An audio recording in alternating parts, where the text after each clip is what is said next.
Jā, un gribēju teikt liels paldies, ka uzaicinājāt, jo mēs ļoti labprāt nākam plašāk un pastāstam par to, ko mēs darām Arhitektu savienībā.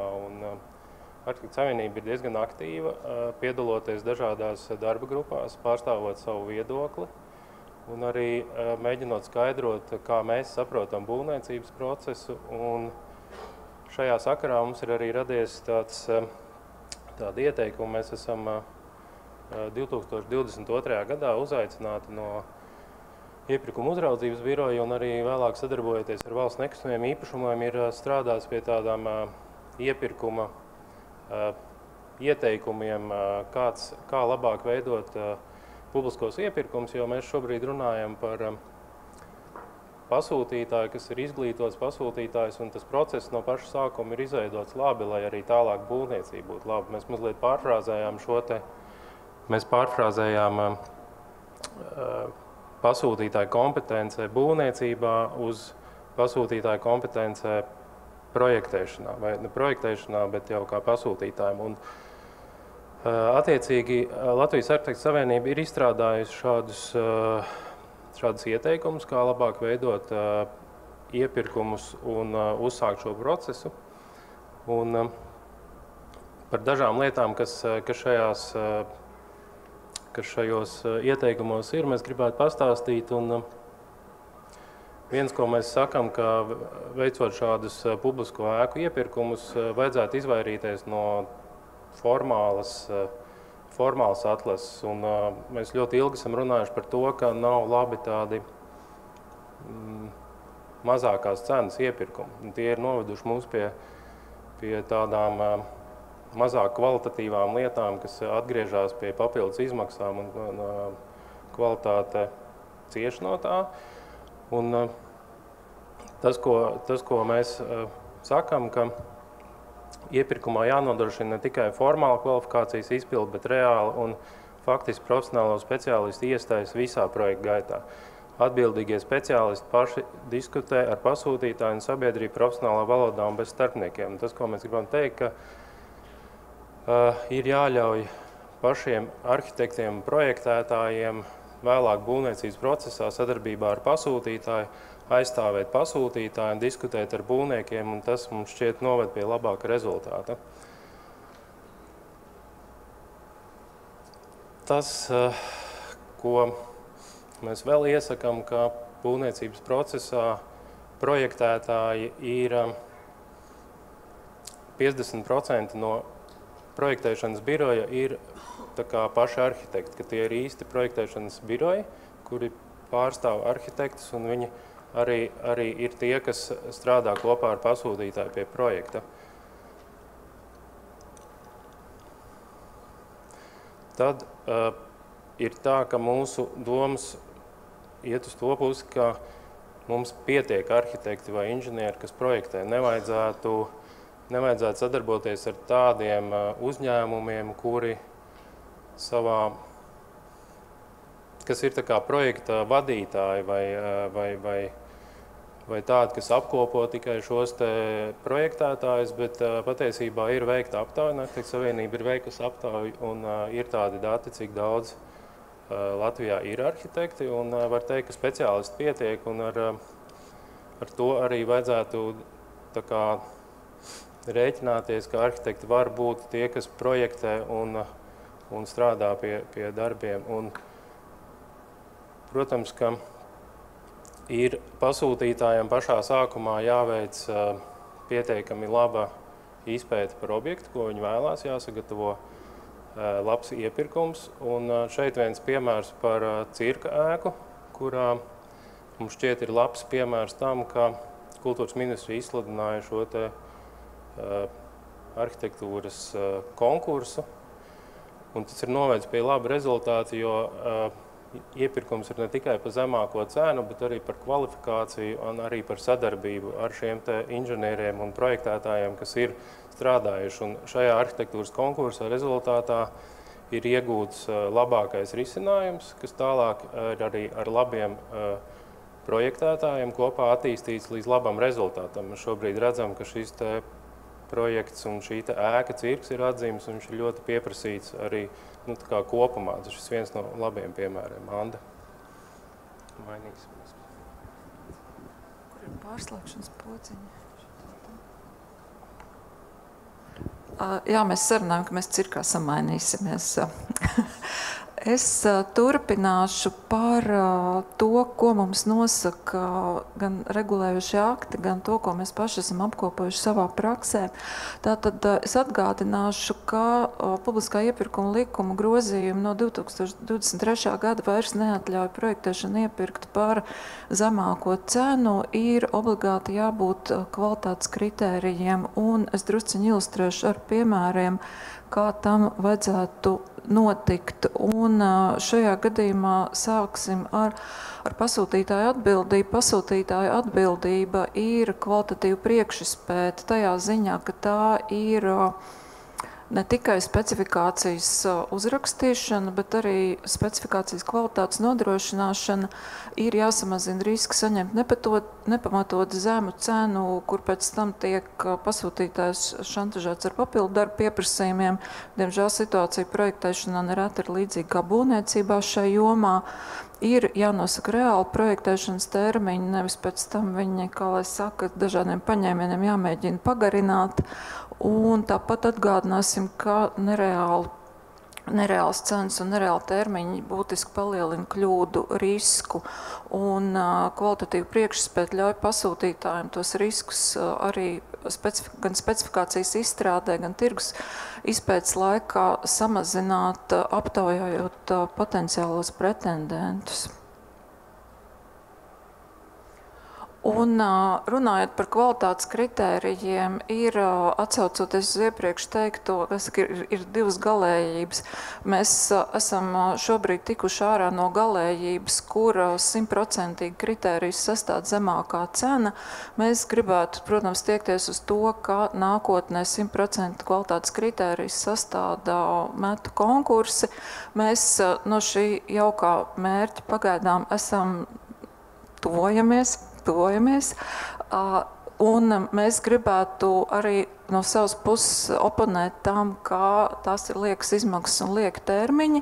Ja mēs no otras puses saskaitām, cik pasūtītājs maksā par izstrādātiem variantiem, variantu saskaņošanu, pārsūdzībām, nereti arī projektētāju nomaiņu, tad tā laika dimensija iegūst pavisam citu nokrāsu. Un pasūtītāju priekšrocības ir saņemt metu konkursā ļoti daudzveidīgu un plašu skatījumu uz risināmajām problēmām. Prēmija izmaksas faktiski ir līdzvērtīgas tām, ko samaksātu vienam birojam par vairāku variantu izstrādi, ja ir tāda nepieciešamība. Rezultātus var apstrīdēt, bet tas notiek ārkārtīgi reti. Šādu precedentu ir uz rokas pirkstiem saskaitām gadu garumā. Un ieteicams arī pasūtītāju pusē fiksēt objektīvas izmaksas, lai pēc tam metu konkursā nav, lai sacensība ir par ideju un kvalitāti, nevis par cenu. Tas, ko mēs šobrīd varam rekomendēt projektēšanas procesā, ir tuvoties pēc citu valstu pieredzes kvalitātes kritēriju kopējam apjomam īpatsvarā līdz 70%, kur cena sastāda ne vairāk kā 30%. Tiklīdz cenas īpatsvars tuvojas 50% vai tos pārsniedz, mums ir pilnīgi godīgi jums jāpasaka, ka tas ir atkal tas pats zemākās cenas iepirkums. Tā ir matemātika, ko var ar Excel vingrinājumu katrs pats pārbaudīt. Un tie dokumenti, ko pretendents ir spiests sagatavot, lai pierādītu savu kvalitāti punktu ziņā, nav nosaucam nekā savādāk par apgrūtinājumu vai birokrātisko slogu. Tāpat vietā, ja gribas pārbaudīt pretendentu kvalifikāciju, tad lietojiet šos kritērijus atlasē, nelieciet viņiem skaitīt punktus. Un kā tālāk mēs ar šiem kritērijiem varam strādāt? Šobrīd mūsu gadījuma analīze, case study, ko es vēlāk parādīšu, rāda, ka visefektīvāk strādā skices, neliela apjoma skiču sagatavošana iepirkuma stadijā un iesniegšanā, kur to vērtē profesionāli žūrija pasūtītāju pusē, tātad tā ir iepirkuma komisija. iepirkumu likums un precedenti to atļauj, un tātad papildu kritērija, ko var piemērot, ir organizācijas vadības kapacitāte, projektu pārbaudas iespējas vai speciālistu aizvietošanas iespējas un digitalizācijas un datu drošības aspekts, ko nevajadzētu novērtēt pa zemu un likt pie sirds arī pārbaudīt legālu programmatūru, par ko mēs iepriekš plašāk arī dzirdējām BIM nepieciešamības kontekstā.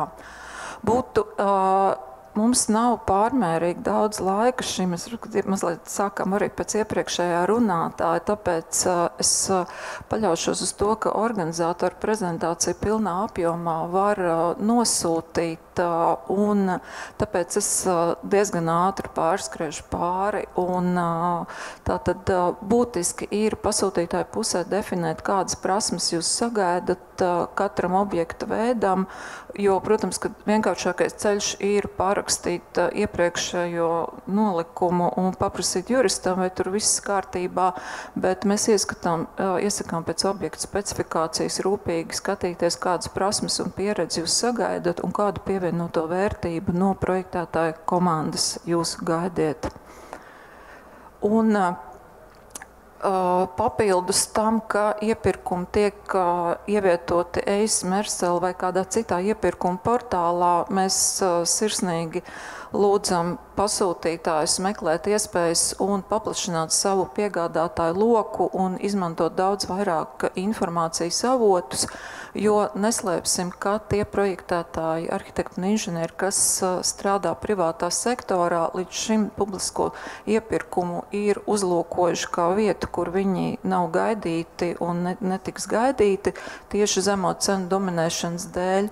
Un ja pasūtītājs vēlas uzlabot savu rezultātu nākotnē, tad lūdzu meklējiet visu iespējamo informāciju, vērsieties profesionālajās organizācijās pēc kontaktiem, lai jūs varētu sūtīt uzaicinājumus tiem projektētājiem, kas veiksmīgi strādā privātā sektora pasūtījumos un būtu gatavi arī piedalīties publiskā sektorā. Tas pats attiecas arī uz apspriedu ar piegādātājiem. Uzaiciniet, aptaujājiet, lūdziet izteikt viedokli. Apspriedē ar piegādātājiem var konstatēt tādas lietas specifikācijā, ko pasūtītājs varbūt nav pamanījis, vai profesionāļi var ieteikt no citu objektu pieredzes. Un apspriede ļoti būtiski palīdz precizēt plānoto cenu un termiņus. Šeit ir arī viens no lieliskiem piemēriem, kas bija pirms pāris gadiem Latvijas arhitektūras gada balvas finālā. Tā ir ēka, kas ir uzprojektēta publiskā iepirkuma rezultātā, veicot kompetentu atlases priekšizpēti un sasniedziet brīnišķīgu rezultātu. Tā ir Jaunmārupas mūzikas mākslas vidusskola. Un es padalīšos ar pāris piemēriem no mūsu nesen apkopotās pieredzes, kurā mēs esam konsultējuši no Arhitektu Savienības pasūtītājs iepirkumu veidošanā.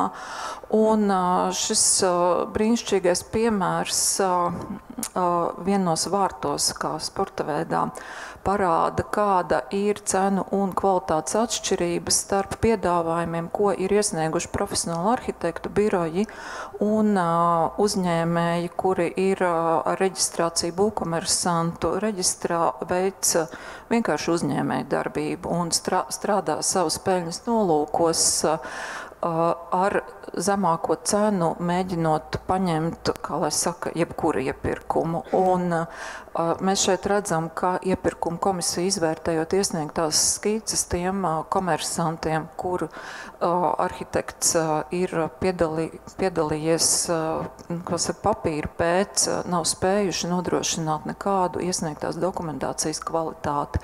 Tā tika vērtēta ar 0, un mēs redzam uzreiz, ka šai 0 uzreiz komplektā nāk būtiski zemāka cena.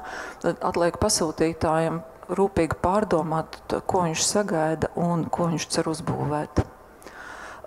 Līdzīgi nākamais piemērs rāda, tur, kur pasūtītājs ir rūpīgi sastādījis tehnisko specifikāciju un prasīs iesniegt skices, ir iesniegts saskaitāms saskaitāms piedāvājums skaits, kā saka, nevis 14 vai 20, bet 2, un arī cenu starpība ir ārkārtīgi neliela. Tas nozīmē, ka specifikācija ir uzrakstīta rūpīgi un iesniegtais cenu aprēķins ir ļoti objektīvs. Nākamais piemērs arī ir apmēram turpat tai pašā rajonā. Cena atšķirība ir mazliet lielāka, bet tā, kas minimāli pārsniedz 10% un ir uzskatām par normālu korelāciju situācijā, kad pasūtītājs ir profesionāli strādājis pie specifikācijas. Un šeit lūk ir piemērs, kur pasūtītājs neieklausījās padomā, ko tam mēģināja sniegt, un tika labots tikai tehniskas kļūdas iepirkumā. Pasūtītājs neuzskatīja par nepieciešamu pievienot vairāk priekšspētes vai būtiski uzlabot specifikāciju un saņēma daudz kolosālu piedāvājumu, kur cenu starpība atšķīrās faktiski 2 reizes. Pasūtītājs, diemžēl, izvēlējās zemāko cenu. Saka, good luck, cerams, ka to nekad nebūvēs. Un tātad es arī šeit gribētu pat atgādināt, ka laikam, kā man liekas, kā varētu spriest pēc pasākuma norises vietas, lielākā daļa šeit ir būvniecības pārstāvi, un gribētos atgādināt šo, ka projektēšanas procesā uzraudzība ir tātad pasūtītājs sāk ar savu ieceri, ko projektētājs būvvalde neko nepārbauda. Būvvalde pārbauda tikai projekta atbilstību teritorijas abūs noteikumiem. Te nav būvvaldes funkcija veikt ekspertīzi vai pārbaudi. Un tad, kad pāraugošās iestādes saņem sūdzību vai objektu nav iespējams nodot eksploatācijā, tad, diemžēl, jau ir stipri pa vēlu kaut ko labot. Un jāsaka, ka pasūtītāji iespējas no projektētāja kaut ko piedzīt līdzšinai apdrošināšanas ietverā ir praktiski bezcerīgas. Arī tas summas lielā mērā nenosedz radītās kļūdas iespaidus, un lielā mērā par finansiāli par visu ir atbildīgs pasūtītājs. Un uz šīs jaukās nots es gribētu atgādināt par brīnišķīgu projektu, kas ir saņēmis Arhitektu Savienības gada lielo balvu, pretēji ierastajai tradīcijai labiekārtojums, nevis ēka, brīnišķīgs publiskais labiekārtojums, kas ir tapis metu konkursu rezultātā, izcila arhitektu darba rezultātā. Pilsētā ir radīts pieejams, ilgtspējīgs parks līdzšinējā priekšlaukuma vietā, un pilsētai ir sniegts milzīgs iegūms, kas tālu pārsniedz arī teātra funkciju kā priekšlaukums. Liels, pirms es saku paldies, es gribu jūs iepriecināt ar ziņu, ka Arhitektu Savienība ir saņēmusi sabiedrisko finansējumu pasūtītāju konsultēšanā par labāku publisko iepirkumu norisi un aicināt visus vērsties pēc padoma Arhitektu Savienībā. Saprātīgā apjomā mēs varam sniegt konsultācijas un rekomendācijas par to, lai mums visiem būtu laba arhitektūra. Katram pienāks laba arhitektūra. Paldies jums!